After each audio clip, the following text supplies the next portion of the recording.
আসসালামু আলাইকুম। সকালে ভেড়াগুলো বের করছিলাম, আমি একবার বের করার পরে আবার সাথে সাথে ভেড়া রাখতে হয়েছে, কারণ বৃষ্টি হয়েছিল প্রচুর পরিমাণ। আর ইদানিং প্রচুর পরিমাণ বৃষ্টি হইতেছে, সবাই জানেন তো। এখন থেকে আমি চিন্তা ভাবনা করছি, কারণ দেখা যায় সন্ধ্যা হইলে প্রচুর পরিমাণ লোডশেডিং হয়, সেজন্য আমি এখন থেকে রাত 9টার ভিতরে ভিডিও দিব ইনশাল্লাহ। তো এখন থেকে রাত 9টার ভিডিও পাবেন ইউটিউবে, যেহেতু ভিডিও পান ইউটিউবে 9টা বাজেই পাবেন। কারণ দেখা যায় সন্ধ্যা 7টা বাজে বা 6টা বাজে কথা দিলেও রাখতে পারি না, কারেন্ট জায়গা নয়তো বা আমার কোনো কাজ থাকে, কারণ যেহেতু প্রচুর কাজে ব্যস্ত থাকি, কারণ সব কিছু আর ভিডিও করা সম্ভব না। তো এখানে ভেড়াগুলোকে ভুসি দিয়ে দিলাম। তো এখানে নৌকা ডুবে গেছে, মানে প্রচুর পরিমাণ কামে ব্যস্ত। আর যেহেতু বর্ষা আসবে একটা বর্ষার মৌসুম, তো আমাদের বায়না বইনা বহুত কাজে নিয়ে ব্যস্ত আমাদের মাছের সেক্টর। আর মাছের ভিডিও করতে পারতেছি না, বৃষ্টি বাদলের জন্য খুবই সমস্যা হয়ে যেতেছে। তো ইনশাল্লাহ ভিডিও দিব, ইনশাল্লাহ মাছগুলো খাবারও দিব। তো আমাদের কিছু আলু আছে, আলুগুলো দিতে পারতেছি না, পোস্ত আছে, তো ওইগুলো ফালাই করতেছি ভালো করে রেখে। তো এখানে মুরগির ঘরে চলে আসলাম, কবুতরের এখানে আর কি। তো এখানে যেহেতু কালকে প্রচুর পরিমাণ ঝড় হয়েছে আমাদের এখানে, তো আম ঠাম ভালো আমি পড়ছে, তো পানি পড়ে গেছে, বৃষ্টির যে সিটা ওইটাও পড়ছে, কিছু করার নেই, যেহেতু খাঁচায় থাকে তার পালার কতটুকু ক্যাপচার করবে, কারণ দেখা যায় যে ঢাকার পরেই করে। তো এখানে পানি নিতে আসলাম, ছোটো ভাই যেভাবে গোসল করতেছে পেকিতে আর কি, পেকি নিয়ে খেলতেছে, এক সময় আমরা এবং খেলছি আলহামদুলিল্লাহ। তো এখানে পানি নিয়ে আসলাম, আগে এগুলোকে পানি পুনি দিয়ে নিই।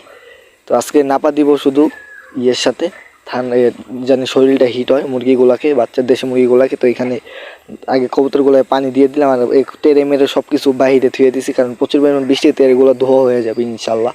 তো এখানে আর কি এগুলোকে 2 ভাগ করে দিয়েছে, একটা হাতটা বেঁধে খাবার নিয়ে আসছি আমি। আর লক্ষ্য কবুতরগুলো যদি এবার বাচ্চা না ফুটে আলাদা করবো, আলাদা করার পরে ইনশাল্লাহ যদি বাচ্চা না ফুট তো এগুলো সেল দিয়ে দিব, কারণ এগুলোকে একটু যত্ন করতে হবে, আমার এত একটা সময় নেই। বা কবুতরগুলো ভালো বাচ্চা ফুটায়, এটা দেখছেন একটা বাচ্চা আছে অলরেডি। তো এগুলো ভালোই, কিন্তু এগুলোর সমস্যা একটা, কিন্তু মানে সময় মতন আর কি একটু কাজ ভালো মতন যত্ন না নিলে বাচ্চা দেয় না, সেজন্য আর কি বললাম। তো এখানে খাবার খোবার দিয়ে দিচ্ছি, মাশাল্লাহ খাবার খোবার খাইতেছে। লক্ষ্য কবুতর আমাদের ফেন্সি, অনেকে লক্ষা নামে চিনেন, অনেকে আরও অন্য বিভিন্ন নামে চিনেন আর কি। আমরা আঞ্চলিক আমাদের এখানে লক্ষ্য কবুতরই বলে, কেউ বলে ময়ূরপঙ্খী, যাই হোক। তো এখানে কবুতরগুলোয় খাবার খোবার দিয়ে দিলাম। তো এখানে আমি চাউলের সাথে এটা কি বলে ফিডের সাথে চাউল এবং গম মিক্স করে নিলাম, যাতে করে বারবার মিক্স করতে না হয়। তো একবারে মিক্স করে নিয়েছি, যেহেতু কোয়েল পাখিগুলো অ্যাটাক হয়ে গেছে, মানে খায়া ফেলাইছে বিড়ালে। আর বিড়ালের কথা বললে লাভ নেই, প্রচুর পরিমাণে অ্যাটাক করে আর কি। তো এখানে মিক্স করে নিলাম এগুলোকে। আর বৃষ্টি বাদলের জন্য কাম করতে খুবই কষ্ট হয়ে যেতে, সেটা বলার বাইরে।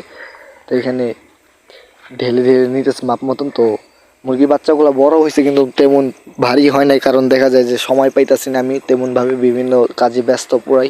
তারপরে খাবার খুবার দিয়ে রাখতেছে কন্টিনিউ, ফ্যামিলিও সাপোর্ট দিতেছে আমাকে, মুরগিগুলোকে খাবার দিতেছে ওনারা, তো আমিও খাবার দিতেছি।